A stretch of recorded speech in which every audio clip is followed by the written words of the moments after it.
Okay. ಈಗ ಜನಸಂಖ್ಯೆ ಆಧಾರದಲ್ಲಿ ಎಷ್ಟು ಪೊಲೀಸರು ಬೇಕಾಗ್ತಾರೆ ಒಂದು ಡಿವಿಷನ್‌ಗೆ ಅಂತ ಉದಾಹರಣೆ ಕೊಟ್ಟು ಹೇಳ್ಬೋದಾ? ನೋಡಿ, ಒಂದು ಪೊಲೀಸ್ ಠಾಣೆಯಲ್ಲಿ ಈಗ ನಮ್ಮ ಸ್ಟ್ರೆಂತು ಮ್ಯಾಕ್ಸಿಮಮ್ ಸ್ಟ್ರೆಂತು 45 ಜನ ಹೆಡ್ ಕಾನ್ಸ್ಟೇಬಲ್ಸ್ಗಳು. ಮ್ಯಾಕ್ಸಿಮಮ್. ಈಗ 45ರಿಂದ 55ರವರೆಗೂ ಎ ಗ್ರೇಡ್ ಪೊಲೀಸ್ ಸ್ಟೇಷನ್ಸ್ ಅಂತ ಇದ್ದಾವೆ. ಅದರಲ್ಲೆಲ್ಲ ಅಷ್ಟು ಹೆಡ್ ಕಾನ್ಸ್ಟೇಬಲ್ಸ್ ಇರ್ತಾರೆ. 70ರಿಂದ 90 ಜನದವರೆಗೂ ಕಾನ್ಸ್ಟೇಬಲ್ಸ್ ಇರ್ತಾರೆ. ಅದಾದಮೇಲೆ WPCಗಳು, ಅದರ ಮಧ್ಯದಲ್ಲಿ ಬೇರೆ ಬೇರೆ ASIಗಳು ಒಂದು 10 ಜನ ಇರ್ತಾರೆ, ಪ್ರಮೋಷನ್ ಆದಂಥವರು. ಹೀಗೆ ಆಮೇಲೆ ಹೆಣ್ಮಕ್ಳುಗಳು ಒಂದಷ್ಟು ಜನ, ಆಮೇಲೆ WPSI ಬೇಕು ಅಂದರೆ ಏರಿಯಾದಲ್ಲಿ ಎಲ್ಲಿ ಬೇಕು ಅನ್ನುವಂಥದ್ದು. ಈಗ ಆ ಪೋಸ್ಟಿಂಗ್ಗಳು ಈಗೇನು ಹೆಣ್ಮಕ್ಳು ಗಂಡು ಮಕ್ಳು ಅಂತಿಲ್ಲ, ಎಲ್ಲಿ ಅವ್ರು ಹೋಗ್ತಾರೋ ಅಲ್ಲಿಗೆ ಪೋಸ್ಟಿಂಗ್ ಕೊಡ್ತಕ್ಕಂಥದ್ದು ಇರ್ತದೆ. ಆ ಕಾರಣಕ್ಕೆ ಮಿನಿಮಮ್ ಈ ಒಂದು ಪೊಲೀಸ್ ಠಾಣೆಯಲ್ಲಿ ಬೆಂಗಳೂರಿನಲ್ಲಿ ಈಗ ಮಿನಿಮಮ್ 100 ಜನ, 100ರಿಂದ 125 ಜನ ಬೇಕೇ ಬೇಕು. ಇಲ್ಲಾಂದರೆ ಯಾವುದೇ ಬಂದೋಬಸ್ತ್ ಕೆಲಸಗಳು ನಾವು ಮಾಡೋಕ್ಕಾಗೋದಿಲ್ಲ. ಅದರ ಹಲವಾರು ಕೆಲಸಗಳಿರ್ತವೆ ಪೊಲೀಸ್ ಠಾಣೆಯಲ್ಲಿ. ಸಮ್ಮನ್ ಸರ್ವ್ ಮಾಡಬೇಕು, ವಾರೆಂಟ್ ಸರ್ವ್ ಮಾಡಬೇಕು, ಆರೋಪಿಗಳನ್ನ ಹಿಡ್ಕೊಬರ್ಬೇಕು, ಮಿಸ್ಸಿಂಗ್ ಆದವ್ರನ್ನ ಹುಡ್ಕೊಂಡು ಬರಬೇಕು, ತಪ್ಪಿಸ್ಕೊಂಡೋದಂಥ ಮನೆಯಿಂದ ತಪ್ಪಿಸ್ಕೊಂಡೋದು ಅಪ್ಪ ಅಮ್ಮದಿರು ಎಲ್ಲರೂ ತಪ್ಪಿಸ್ಕೊಬಿಡ್ತಾರೆ, ಅವ್ರನ್ನ ಹಿಡ್ಕೊಂಡು ಬರಬೇಕು. ಆಮೇಲೆ ಬಂದೋಬಸ್ತ್ ಡ್ಯೂಟಿಗಳಿಗೆ ಹೋಗ್ಬೇಕು, ಕೋರ್ಟ್ಗಳಿಗೆ ಹೋಗಬೇಕು, ಜೈಲಿಗೆ ಹೋಗಬೇಕು. ನಾನಾ ಕೆಲಸಗಳು ಪೊಲೀಸ್ ಠಾಣೆಗಳಲ್ಲಿ ತುಂಬ ಕೆಲಸಗಳಿರ್ತವೆ.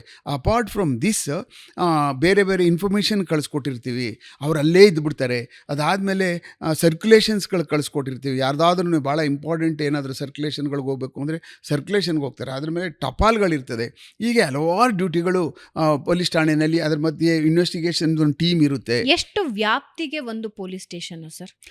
ಬೆಂಗಳೂರು ನಗರದಲ್ಲಿ ನೋಡಿ, ಈಗ ಏನಿದೆಯಲ್ಲ ವ್ಯಾಪ್ತಿ, ಒಂದು ಮ್ಯಾಕ್ಸಿಮಮ್ ಅಂದರೆ 2-3 ಕಿಲೋಮೀಟ್ರ್ ವ್ಯಾಪ್ತಿ ನನ್ನ ಲೆಕ್ಕದಲ್ಲಿ ಇದೆ. ಈಗ 1-1.5 ಕಿಲೋಮೀಟ್ರಿಗೆ ಬಂದ್ಬಿಟ್ಟಿದೆ.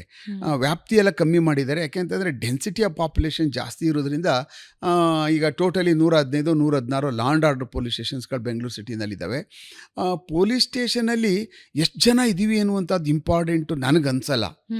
ಪೊಲೀಸ್ ಸ್ಟೇಷನಲ್ಲಿ ಎಷ್ಟು ಜನನ ನಾನು ಇಟ್ಕೊಂಡು ಎಷ್ಟು ಚೆನ್ನಾಗಿ ಅವ್ರ ಹತ್ರ ಕೆಲಸ ಮಾಡಿಸ್ತಾ ಇದ್ದೀನಿ, ನಾನೆಷ್ಟು ಚೆನ್ನಾಗಿ ಭಾಳ ಎಷ್ಟು ಇದಾಗಿ ಪೊಲೀಸ್ ಸ್ಟೇಷನಲ್ಲಿ ಕೂತ್ಕೊಂಡು ಆ ಇರ್ತಕ್ಕಂಥ ಕ್ರಿಮಿನಲ್ಗಳಿಗೆ ಅವ್ರ ಜೊತೆ ಹೆಂಗೆ ಆಟ ಆಡ್ತೀನಿ, ಗೇಮ್ ಮಾಡ್ತೀನಿ, ಅವನ್ನೆಷ್ಟು ಭಯದಲ್ಲಿಟ್ಟಿದ್ದೀನಿ ಅಂತ ಅನ್ನುವಂಥದ್ರ ಮೇಲಷ್ಟೇ ಆ ಪೊಲೀಸ್ ಸ್ಟೇಷನ್ ಜೂರಿಸ್ಡಿಕ್ಷನ್ನು ಯಾವತ್ತೂ ರನ್ ಆಗುವಂಥದ್ದು. ಅವ್ರ ತಲೆಗೆ ಬಂದ್ಬಿಡ್ತದೆ, ಅವನ ಹತ್ರ ಪೊಲೀಸ್ ಸ್ಟೇಷನ್ ಹತ್ರ ಹೋಗ್ಬಿಟ್ರಪ್ಪ ರಾಮಾಯಣ ಅವ್ನ ಕೈ ಸಿಗಾಕೊಂಡ್ರೆ ಅಷ್ಟೇ, ಆಮೇಲೆ ರಾಮಾಯಣ ಬೇಡ ಪಕ್ಕದ ರೋಡ್ಗೆ ಹೋಗ್ಬಿಡ್ತಾರೆ ಅವರು.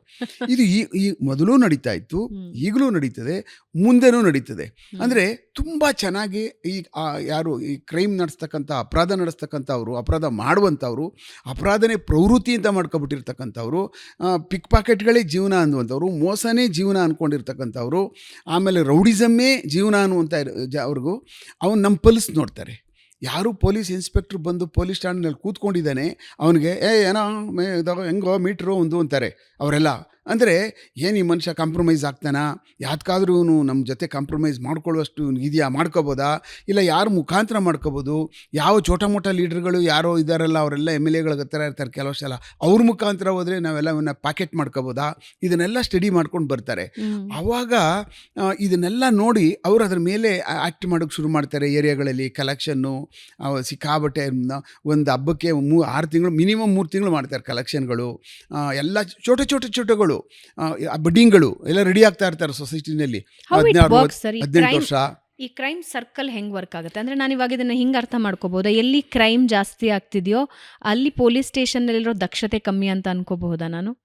ನೋಡಿ, ಸಾಮಾನ್ಯವಾಗಿ ಏನಾಗುತ್ತೆ, ಜನ ಏನು ಅಂದ್ಕೊಳ್ತಾರೆ ಅಂದರೆ ಉಪ್ಪಾರಪೇಟೆಯಲ್ಲಿ ಭಾಳ ಕ್ರೈಮ್ ಆಗ್ಬಿಡ್ಬೋದು ಅಂದ್ಕೊಳ್ತಾರೆ, ಮಾರ್ಕೆಟಲ್ಲಿ ಕ್ರೈಮ್ ಆಗ್ಬಿಡ್ಬೋದು ಅಂದ್ಕೊಳ್ತಾರೆ, ಆಮೇಲೆ ಕಮರ್ಷಿಯಲ್ ಸ್ಟ್ರೀಟಲ್ಲಿ ಆಗ್ಬಿಡ್ಬೋದು ಅಂತಾರೆ. ಖಂಡಿತವಾಗ್ಲೂ ಅಲ್ಲಿ ಅಪರಾಧಗಳು ಕಮ್ಮಿ ಆಗೋದೇ ಇಲ್ಲ.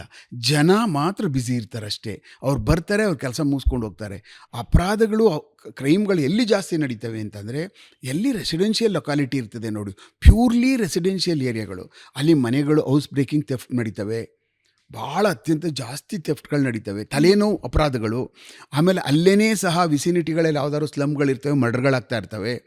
ಮೂರನೇದು, ಅಲ್ಲೇ ತುಂಬ ಜನ ಇವರು ರೌಡಿಗಳು ಯಾರು ಬದುಕೊಂಡಿರ್ತಕ್ಕಂಥವ್ರು, ಅವರು ಇಂಡಿ ಇಪ್ಪೆ ಮಾಡ್ತಾ ಇರ್ತಾರೆ ಆ ಜಾಗಗಳಲ್ಲಿ.